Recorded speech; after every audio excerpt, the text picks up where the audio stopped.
Okay, we are two past the hour. I'm going to go ahead and get started with our presentation today, and very excited to have our guest speaker, which I'll introduce in just a moment. But before we get started, for those of you who have joined our webinars before, you'll know that I always go through a few slides just to introduce who Cornerstone is and how that relates to you. And to start off with, if you've not seen our presentations before, Cornerstone is a registered investment advisor. We're based in St. Louis, Missouri. The firm was founded in 2005. We have 131 advisors spread out across 15 states. We just crossed over $9 billion in assets right at the beginning of the year. Unfortunately, the market has taken a little bit of that back, so we're now under $9 billion, but hopefully we get back above that soon. Lawrence is going to tell us all about that, I think, for this year.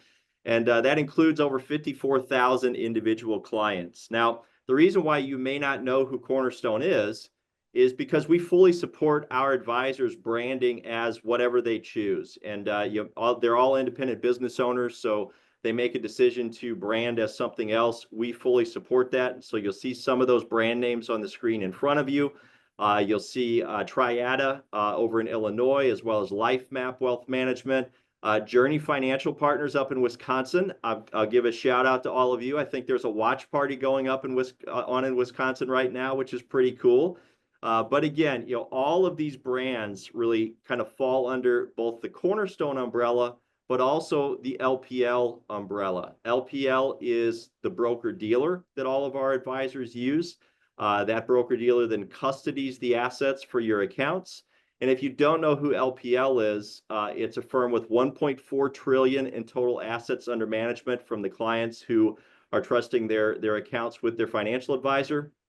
It's the largest independent broker dealer in the country with over 24,000. The slide's a little old, but over 24,000 advisors. And I think maybe the most important number that you see on the screen there is the bottom right, which is 0. Those advisors have 0 proprietary products on which to push to push on you, I guess. There are no requirements for them to use the in-house brand. Their job is really just to do the best thing to meet their clients' needs. Now, how does this all come together for you? Well, you, of course, are working with your trusted advisor. You have a great relationship that you've built up with them over the years. LPL provides not only the custody of those assets, but the account statements and the product availability, as well as individuals like Lawrence Gillum, our guest speaker today, to provide them with insights into the market. Cornerstone really provides them with some structure and some scale and takes some of the heavy lifting off of their desk from time to time.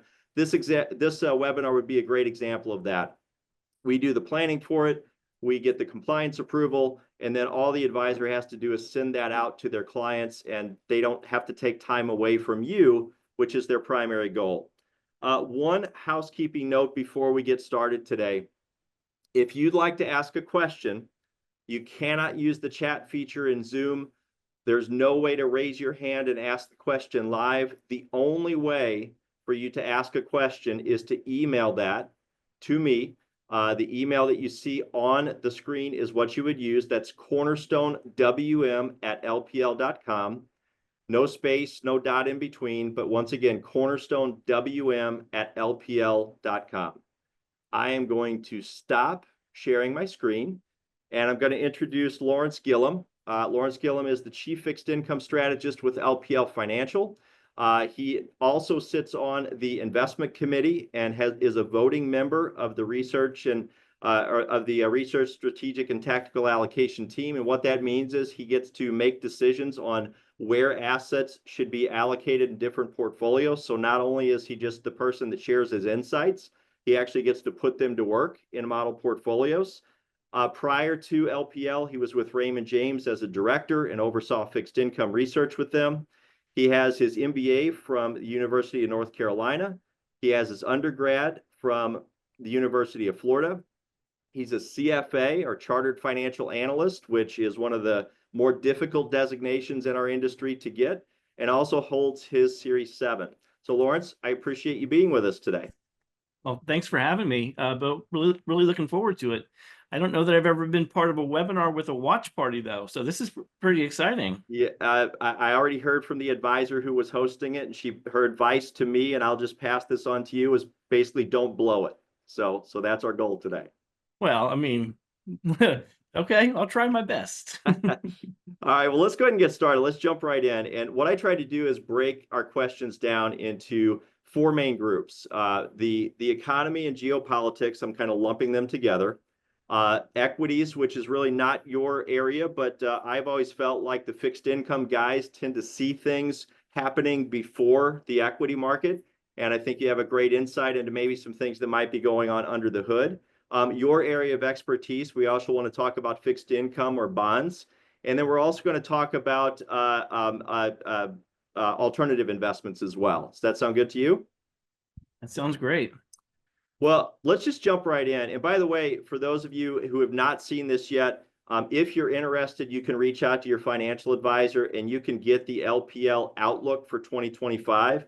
And a lot of the comments that Lawrence is going to be sharing, I would expect are coming directly from that. So if you wanted maybe some graphs and some pictures and more verbiage to go along with it, there's some great information in there. And again, I would tell you if you're interested in that, reach out to your financial advisor and they'd be happy to get that to you. So let's start with the big question. What's the expectation for economic growth in 2025? Is it going to remain strong or are you expecting a slowdown? Yeah, no, the U.S. economy has been extremely resilient over the last couple of years and has been pretty remarkable and very difficult to read, frankly. I mean, if you go back to October of 2022, for example, not to pick on economists, but I will, 100% of economists surveyed by Bloomberg thought the economy was going to go into recession in 2023. It didn't. In fact, 8 of the last 9 quarters, we've had economic growth above our long-term trend. So it's been a remarkable run in terms of economic strength. Our view is that because of still high prices, still high interest rates, we think the consumer is going to pull back a little bit in 2025. So we expect the economy to slow a little bit, not fall off a cliff, and certainly not experience any sort of a recession, which was what happened the last time the Fed raised rates this aggressively. We think there's still a lot of good things going on in the economy, and in particular with the consumer, but we don't think that we're going to have above trend growth. If you call 2% trend growth, we think it's going to come in around 1.7 to 1.9%. So still growing, but just not as fast as it was over the last 2 years. You mentioned the consumer, and obviously a big part of the consumer is employment. If Americans are employed, they tend to spend money. What's your outlook for the job market this year? Yeah, and that's been another area that's been extremely resilient as well. We've had very low unemployment rates over the past, call it 3 years, and we've had a significant increase in employment demand. So it's been a good place to help keep the economy growing, and this is another area that we think is going to soften a little bit. Again, not fall off a cliff, and we don't expect the unemployment rate to spike higher. We've gone from a very secularly tight labor market. We think that's easing a little bit. We've seen some layoffs announcements. I think there was a couple this week by some of the bigger tech firms out there. We've seen a slowdown in hiring, notwithstanding last Friday's job report, which was fantastic. But we do think the job market is going to slow a little bit. Again, it goes back to our comments initially about potentially a slower economic growth outlook for 2025. We could see the unemployment rate creep up a little bit from where it is. It's at 4.1%, which is low by historical standards. Maybe we get back into the a 4.3, 4.4, perhaps even 4.5% unemployment rate.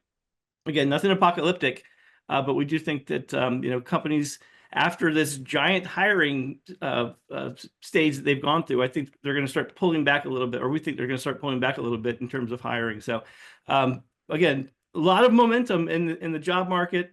Jobs per openings are still fairly plentiful. And what's encouraging is, we've heard some of these announcements in terms of layoffs. We really haven't seen a lot of firms cutting their workforce. A lot of firms are saying we're just going to go through a hiring freeze, which is obviously good for the economy, opposed to letting people go. But we do think the economy or the job market is going to weaken a little bit into 2025. Lawrence, something I found kind of noteworthy from the LPL Outlook was that consumer spending is being driven by the millennial generation.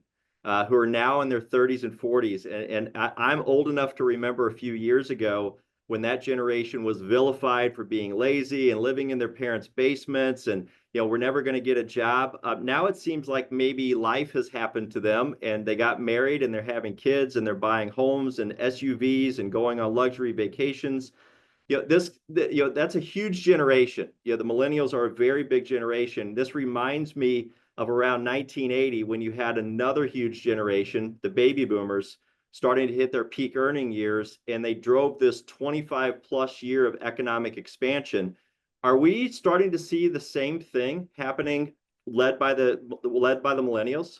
Yeah, it's been a pretty amazing transformation. I remember too that there was a lot of disdain for that millennial generation, but I don't know, maybe they were right. Maybe sleeping on their friend's couch and saving money was the right thing to do, because they've certainly put themselves in a good position in aggregate. Of course, I mean the millennial generation is large, as you mentioned, so there's going to be outliers there, but in aggregate, the millennial generation is doing fairly well.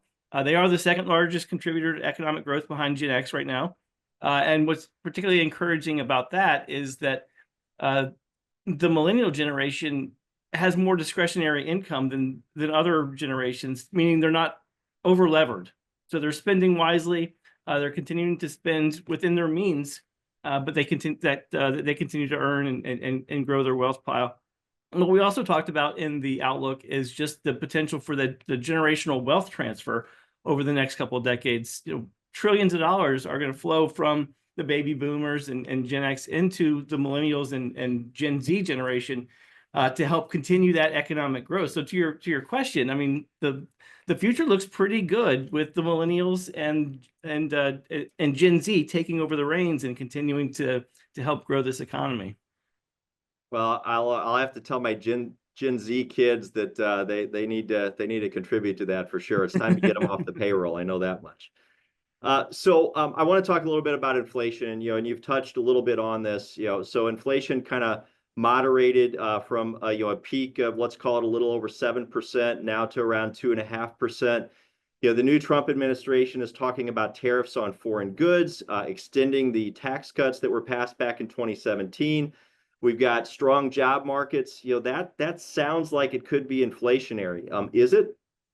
Yeah. So here's where I'm going to put on my economist hat and say it depends, of course, right? So I'll tackle tariffs first. Tariffs are the big story out there in the financial media right now, but we would argue that tariffs per se are not necessarily inflationary. There is a one-time increase in prices, so there is going to be a bump up in the level of prices, but it's not an ongoing recurring expense. So the thing to consider about tariffs is that, and it doesn't always flow to the end consumer, because there's a lot of things that go into transactions with non-U.S. partners, including things like the strength of the dollar, for example. So if we were to, if Trump were to put a 10% tariff on China, for example, just as an example, and the dollar appreciated by 11% relative to the Chinese currency, the yuan, it would actually be cheaper now for us to buy their products than it was previously. So it's not just as easy as saying, tariffs are bad. There tends to be an offsetting growth element, though.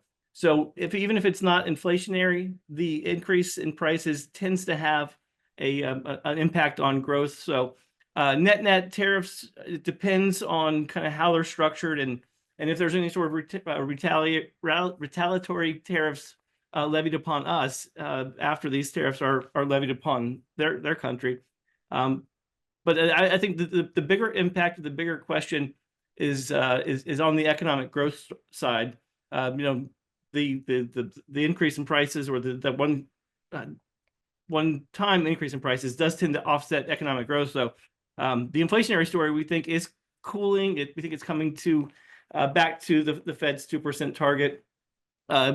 This year, though, we think we're kind of in this 2.5%, 2.7% ish range. There's been a lot of disinflation in the environment, or the economic environment, led by kind of outright deflation in goods prices. We don't think that's sustainable. So we think we're kind of at these levels throughout the rest of this year. Our view is we get a two something handle on inflation, kind of where we are to end the year, and then we get back to 2% into 2026. So we've made progress on the inflation front. It's the inflation genie's not back in the bottle yet, though. That, and that's that's good to note, is that you don't see it as being completely behind us, so something to still be aware of. So, I brought up a new administration coming in, and I know you'd probably be the first to caution people to not read too much into what is said on the campaign trail. The legislative process is much different to actually get things passed. But I do want to ask you, with this new administration coming in, and really just a few days now, are there, one or two economic issues or policies that, you're paying very close attention to?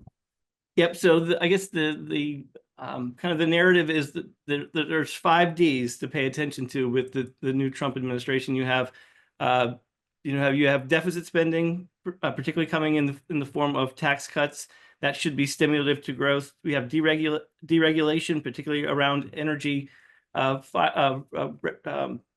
energy permits that should help bring down energy prices a little bit. Then you have Doge, which is the department headed up by Elon Musk and Vivek, and we'll see if there's any sort of substantial cost savings out of that, but that could be beneficial to the deficit, which I'm sure we'll talk about in just a second. Then you have deportation, and then you have forgetting one of them, but deportation and deregulation, I think, are the ones that we're really kind of paying attention to, because that's really the wild card. We know how tax cuts, we know how tariffs work in theory.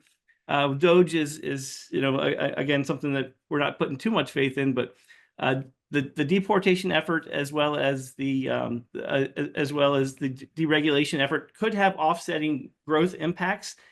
If you look at an economics textbook, they would tell you that immigration is good for the economy because it helps increase growth.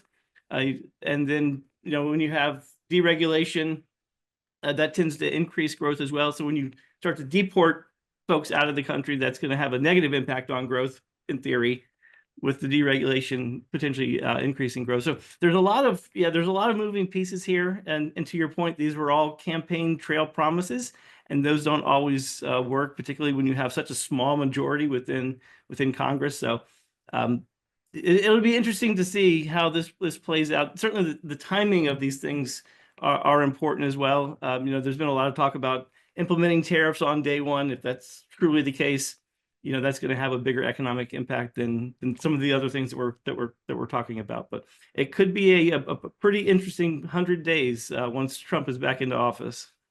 Yeah, no doubt. I'm sure it will be. So, we're going to talk a little bit more about interest rates and the interest rate environment when we get into fixed income, but a related area would be currencies. And we've obviously seen the dollar being really strong over the last few months. Do you see this continuing into 2025? And if so, could you maybe explain what some of the ramifications to an investment portfolio might be? Yeah, sure. So the dollar has been on a tear lately. I think since last September, the end of last September, the dollar has appreciated about 10% relative to other currencies. So when you talk about currencies, there's a winner and there's a loser. They're pair trades. When we talk about dollar strength, it's usually versus a basket of currencies, which is what I was just referencing. But against the basket of currencies, the dollar is up about 10% over the last couple of months.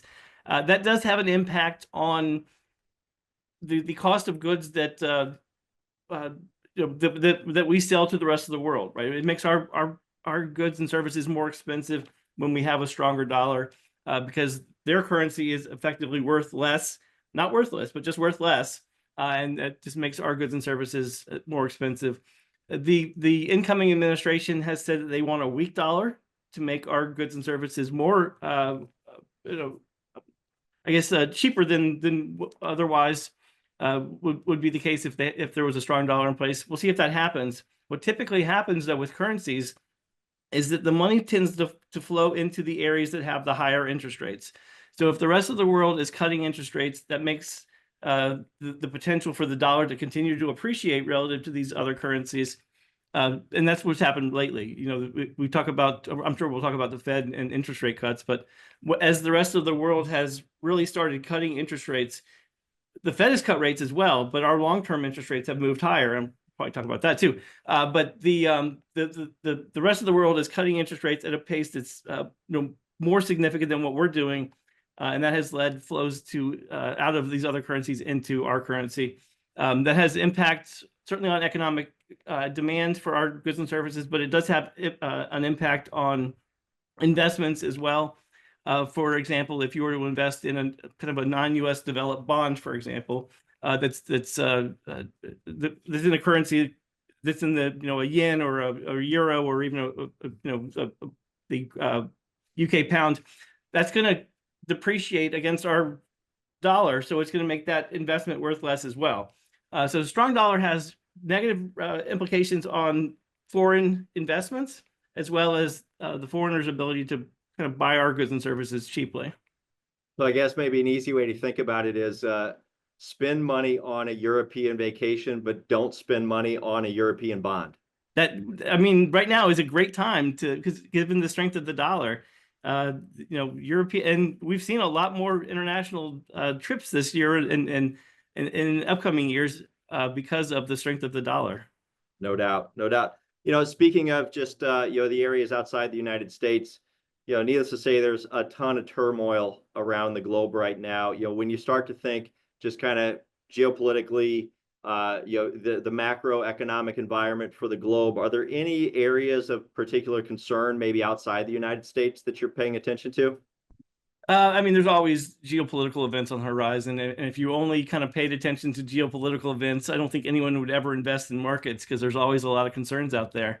But given what's taking place in the Mideast, it looks like that's kind of being wound down today. Hopefully that sticks, and the issues in the Middle East are at least potentially temporarily over for now. But then you have Russia, Ukraine. Hopefully that's going to get wound down here shortly. But I think the potential for a bigger geopolitical event really rests on China and Taiwan.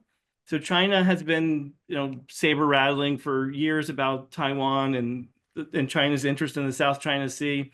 It's a big deal because within Taiwan is a big producer of semiconductors. Taiwan Semiconductor is headquartered there, and these semiconductors are in most electronic devices that we take for granted these days. So if there is a takeover from China of Taiwan, that could negatively impact the semiconductor industry, which could impact a lot of these big tech companies, which would, these big tech companies are the ones that are really driving equity market performance now. So that would certainly have a negative impact on equity returns. But you never want to, say things aren't, are pretty good, relatively speaking. I don't want to jinx it. But with the potential for some of these geopolitical events to be wound down, there's nothing on the horizon that is imminently concerning to us.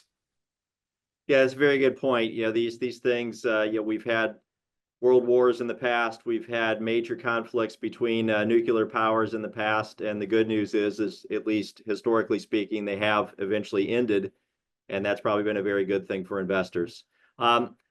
Lawrence, I want to move on to equities. And, as I mentioned at the top, you're a fixed income guy, but, I know you're paying attention to what's going on in the equity markets. And many times, you're probably buying bonds or seeing bonds that are being issued by some of those same big tech companies that we just talked about.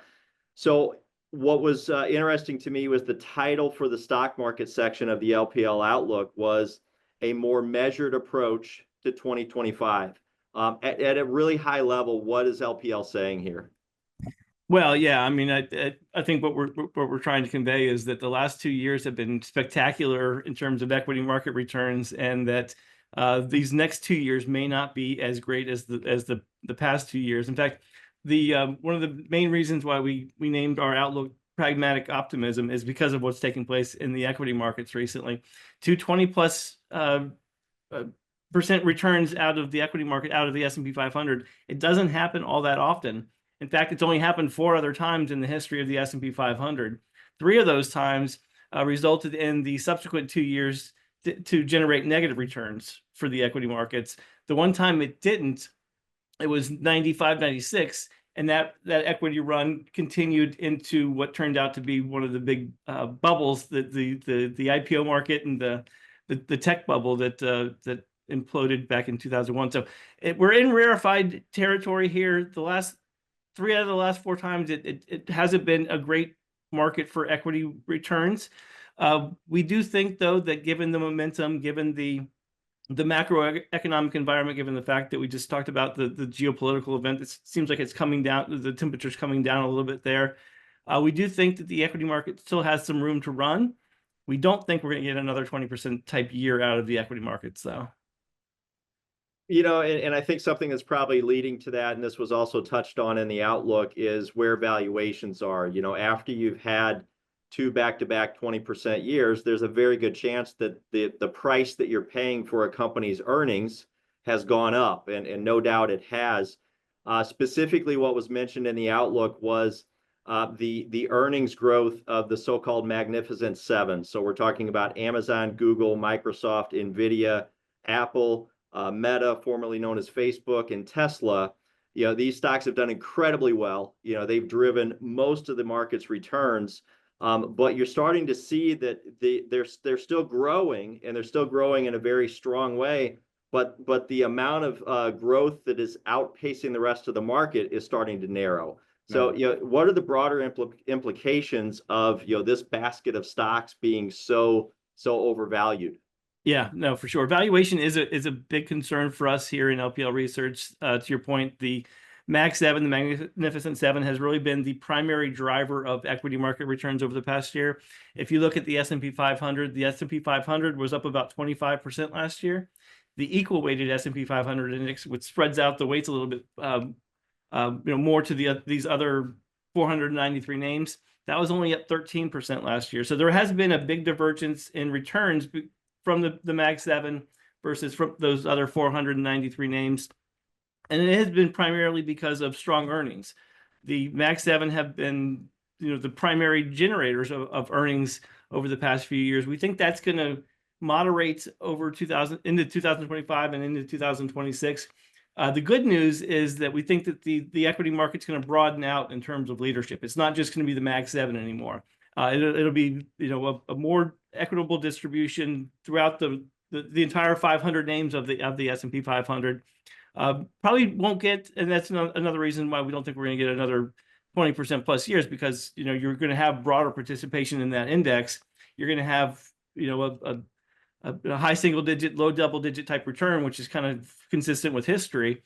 But maybe because we have it, or we're expecting a broader representation, you don't have the type of drawdowns that you would have if it were overly concentrated. So we do expect the 493, the companies outside the Mag 7 to grow earnings more in line with what we're going to expect to see out of the Mag 7. So it should be a more diversified equity rally opposed to just having 7 names provide the entire 25% returns.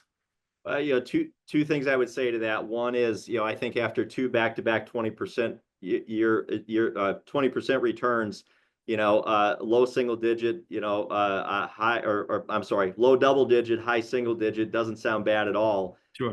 But I think the other thing that I would just say to everyone, and I would expect that you would echo this, a lot of times we'll have people hear something like this and they'll think, well, that means I go to cash. And I think the advice that you would probably share is, no, maybe it's more like this is a time to rebalance. Yes. It's a time to rethink maybe your equity to fixed income ratio, and as you just said, maybe it's time to look at something other than just the Mag 7 or investments that are more exposed to that. Yeah, absolutely right. So within our asset allocation models, we are neutral equities, neutral fixed income. We have an allocation to alternative investments. But to your point, after 2 strong years, we don't think going to cash right now is the right answer. We do think going neutral relative to benchmarks is appropriate. Stay fully invested if you can, and I think what's important to remember too is that a lot of strategists were saying last year, 2024, was going to be a very bad year. it turned out to be, one of the better years in the history of the S&P 500. So as much as it pains me to say this, strategists aren't always right. So you could be, if you're overly pessimistic in markets, you could be missing out on, another decent year in the equity markets. Yeah, that's a great point. I think there are many opinions out there. I know I've read a lot of the larger Wall Street firms, and really they are kind of all over the map. Somebody's going to be right, somebody's going to be wrong, and the way you get through that is a diversified portfolio. Right. Exactly right. So let's move on to the bond market. And that you wrote in the LPL Outlook a section on fixed income that was called a golden age for income investors.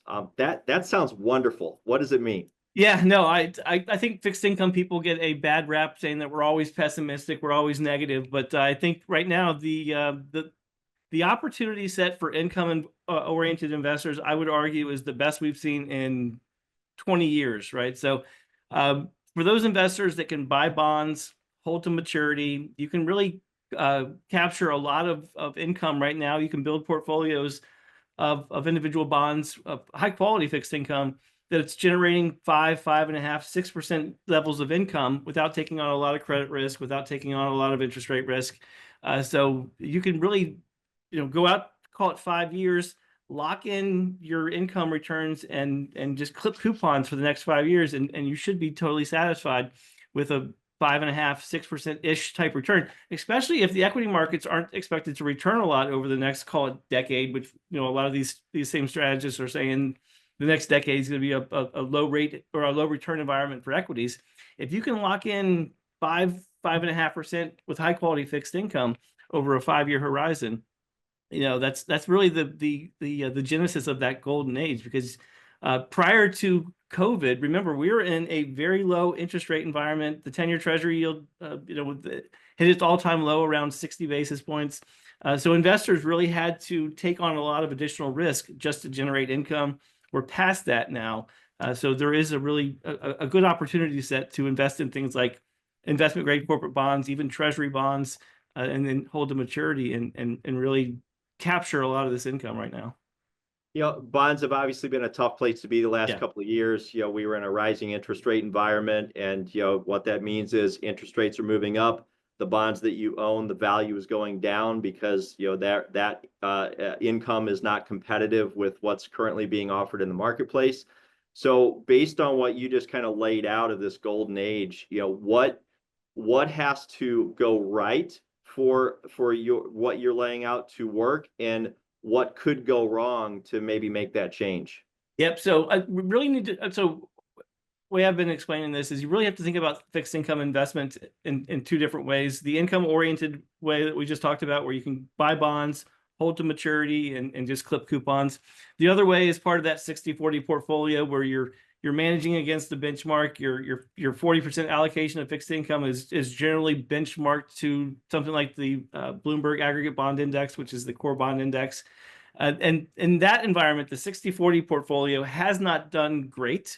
It's done well because of on the equity side, the equities have done great. The fixed income part of that portfolio has not done great. I think we were only up about 1.3% last year for the ag, so underperforming your coupon returns. But that one's been more challenging in this environment.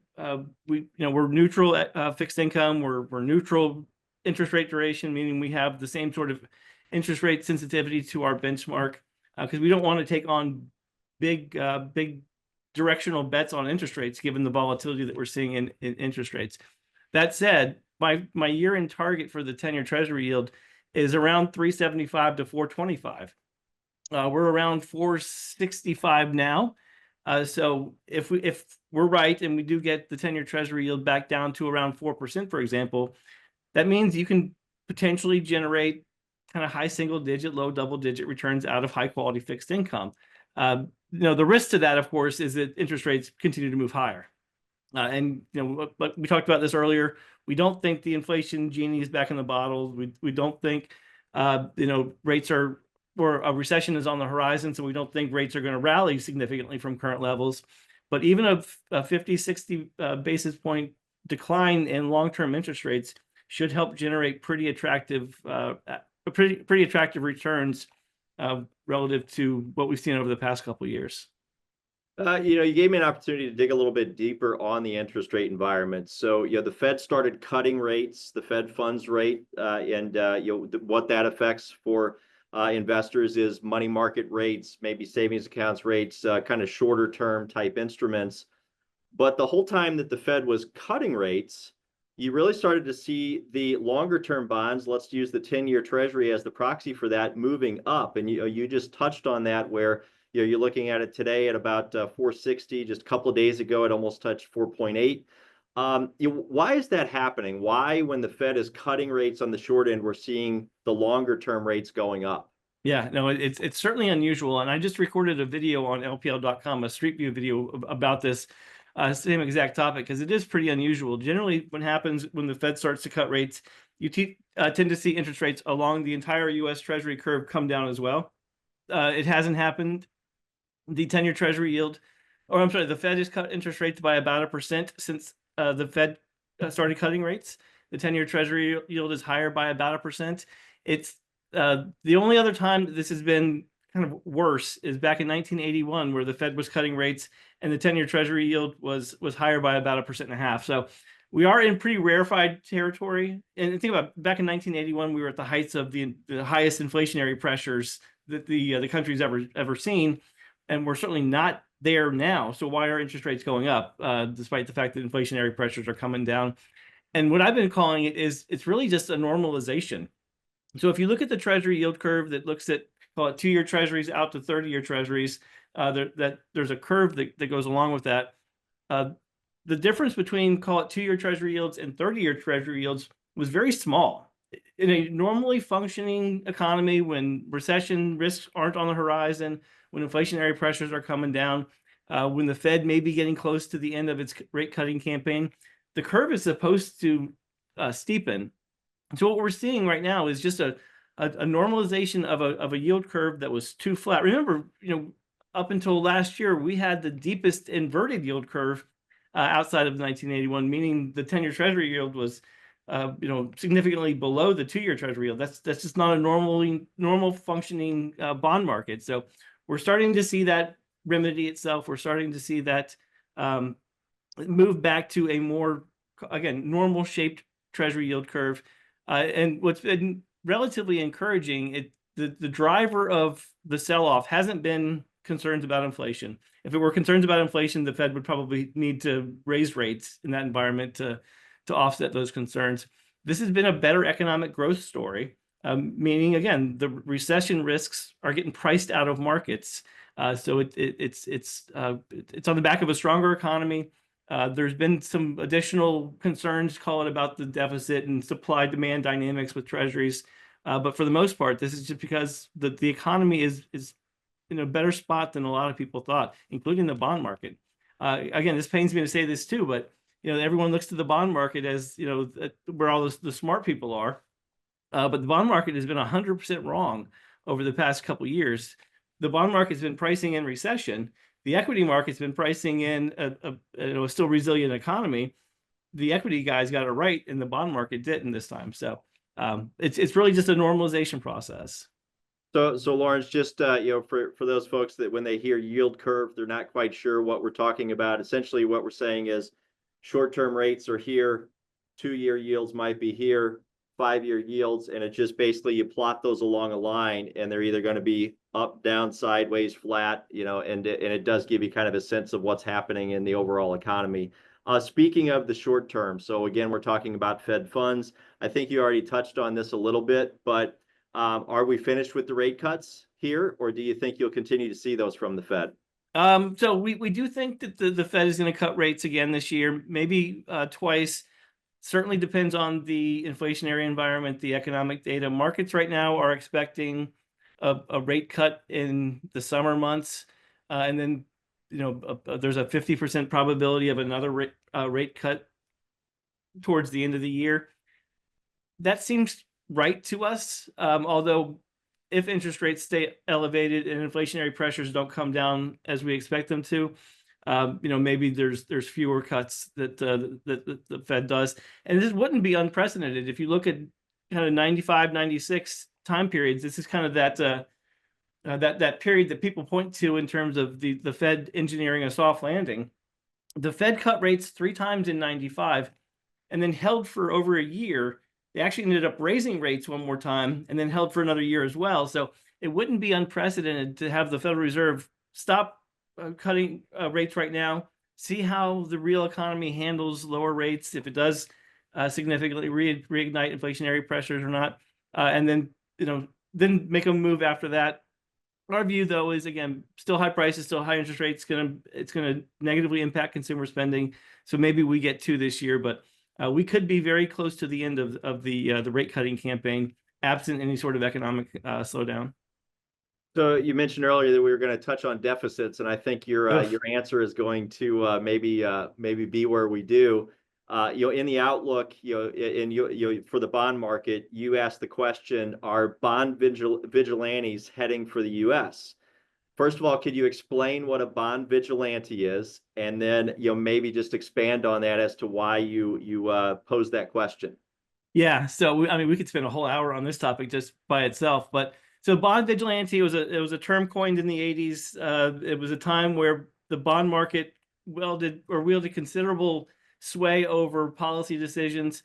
In this current environment, we are running 6-7% type deficits in a very good economy. So it's unusual to have these types of deficits. And the concern is that these bond vigilantes stop buying bonds, and they sell bonds to make the interest rate on Treasury debt increase, right? So if you buy a bunch of bonds, interest rates generally come down, but if you sell your bonds, interest rates tend to go up. So if these bond vigilantes, which by the way have shown up in the UK back in 2022 after this, the mini budget that was released by Liz Truss that was anything but mini. The bond market revolted, and we saw rates spike higher after that was released. Same thing happened in France. So there is a concern that there could be outright a buyer strike from U.S. Treasury bonds. At the same time, there's going to be a lot of supply coming to market, and that would push interest rates higher, which would make the government pay more of its revenues to debt service costs and things like that. So it is a concern. We haven't seen it yet, but if we continue to run these massive deficits, we've continued to run or issue trillions and trillions of dollars worth of Treasury securities, we could get in an environment where bond investors just throw up their hands and say we're done. Do you feel we're close to that, or is that something that's tomorrow's problem? It's probably going to be tomorrow's problem. Right now, really the emphasis is on the UK, the Eurozone, France in particular. There's been a lot of pushback from the bond market on a lot of these Eurozone countries and the deficit spending that's going on over there. The mitigant to what we just talked about in terms of bond vigilantes is that the U.S. bond market is still considered the safest market in the world. The risk-free rate is a Treasury security, so there's always going to be demand for Treasury securities. So I'm not really concerned that there won't be demand, at all. There's still going to be demand, but we also have the reserve currency here in the dollar, so there are things that make our situation a little bit more unique than what's going on in the UK and France. But this, unfortunately, and I may have written this in the outlook, but unfortunately, until something like that happens here to our bond market, there's really been no concern from lawmakers about deficit spending. Now we'll see if Doge comes in and does anything, but I think it's going to take a market event to make politicians change their way. I mean, I hope I'm wrong, but it might have to occur before we start taking deficits serious again. Lawrence, I have to ask you about the wildfires in Los Angeles, and I don't want to minimize the loss of life, loss of property. These are horrible things, and we pray for all those folks affected by it. There are some projections that when you look at how expensive this real estate is, this could actually be the most costly natural disaster in the United States. I think probably some of the areas that you're watching right now are property and casualty companies and their debt that they're issuing.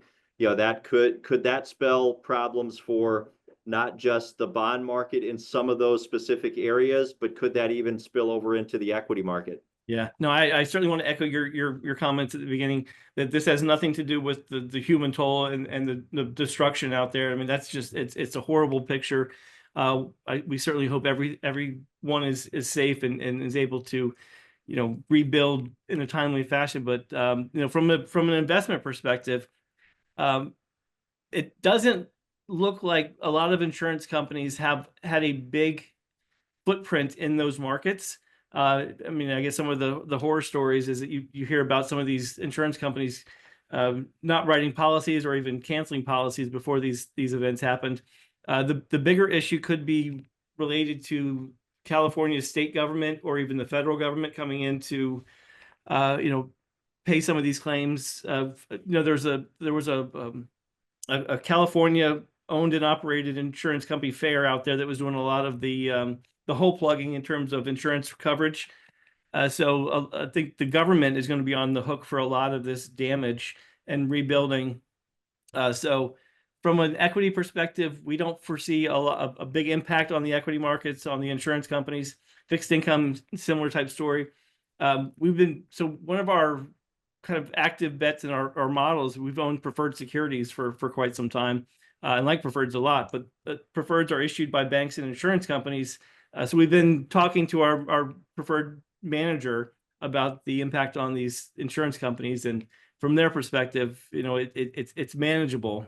So we don't see any spillover from an investment perspective. Again, the human toll and all that is beyond pale. So we don't want to minimize that, but from an investment perspective, there shouldn't be a big impact to markets. Lawrence, I want to move on to, and I'm going to lump things into one big category here, which is probably not the right thing to do, but I do want to leave some time for folks to ask questions if they have them. And by the way, folks, if you do have questions, remember that's cornerstonewm@lpl.com. You can go ahead and start sending those to me right now. We're going to get to those in just a moment. But Lawrence, I do want to ask you about just commodities. And maybe let's just start with gold. I know if I don't ask it, we're going to have a question on what are your thoughts on gold. You already mentioned the dollar, and there's certainly some relation to that. So maybe if you could give us a few thoughts there. Yeah, for sure. So we don't have a formal price target on gold or anything like that. We don't invest in spot gold in our portfolios, but it has been a pretty remarkable run over the last few years for gold. I think gold actually outperformed the S&P 500 last year, or came close to it. So it's been a great run for gold prices.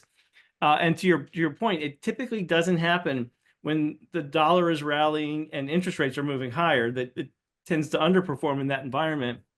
But it really performed well last year.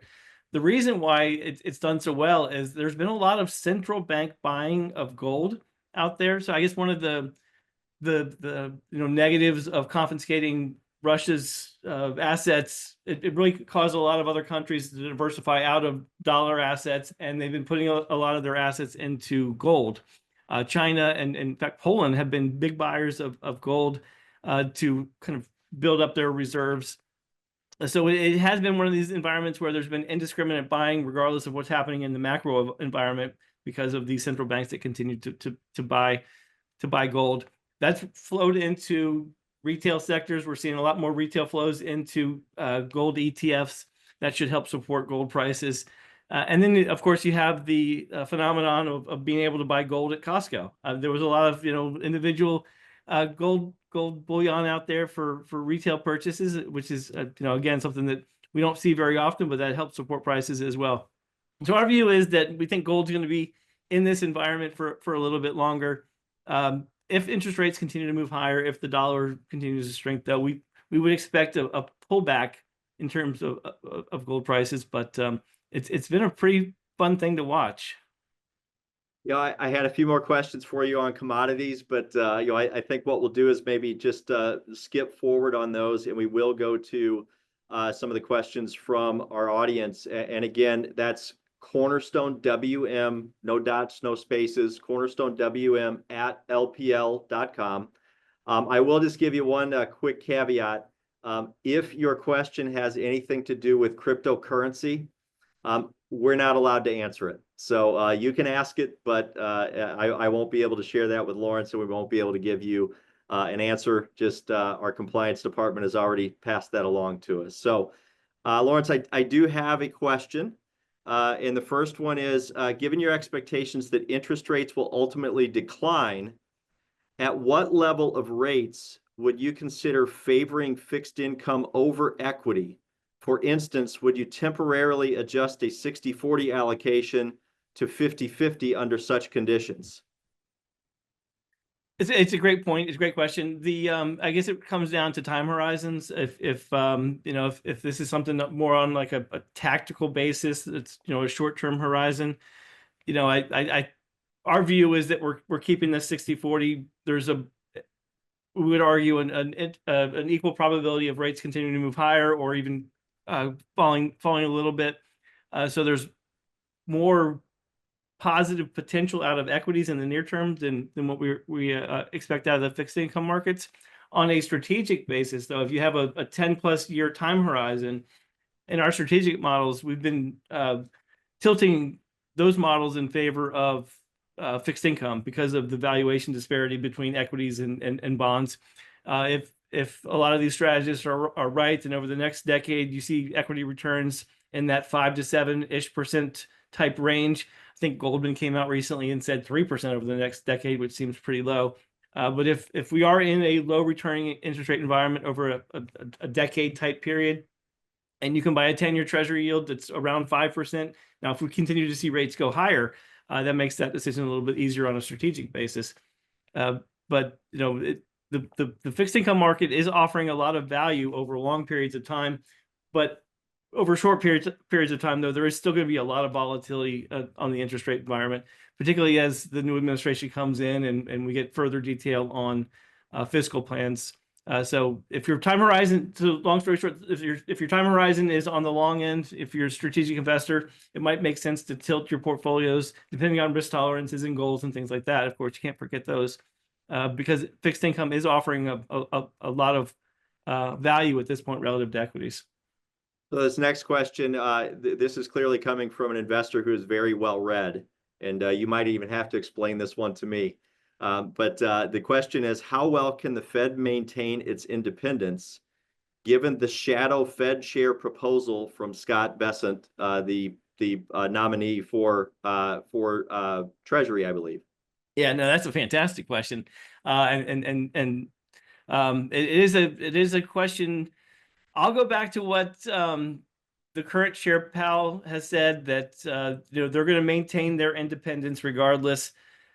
We know, though, that there was some mean tweets directed towards Jerome Powell last time Trump was in office because of the interest rate environment. If we're right and the Fed is close to the end of its rate cutting campaign, you probably argue that the new administration won't be happy with rates that are generally higher than the rest of the world. So we could be in a situation where there is a shadow chair. A shadow chair would be someone that is expected to take over for Jerome Powell after his term is up, which is in 2026. I don't know that it's ever been done before, frankly, and you would have to assume that it would be not well received by the remaining members of the committee. Probably won't be well received by markets either, because it does bring into question the question of independence. The Fed is supposed to be independent, supposed to make monetary decisions with outside the influence of Congress and the president. But I think it's a good point, and it's a risk, I think, to the stability and the independence of the Fed. I don't know if it's going to happen, but we'll see.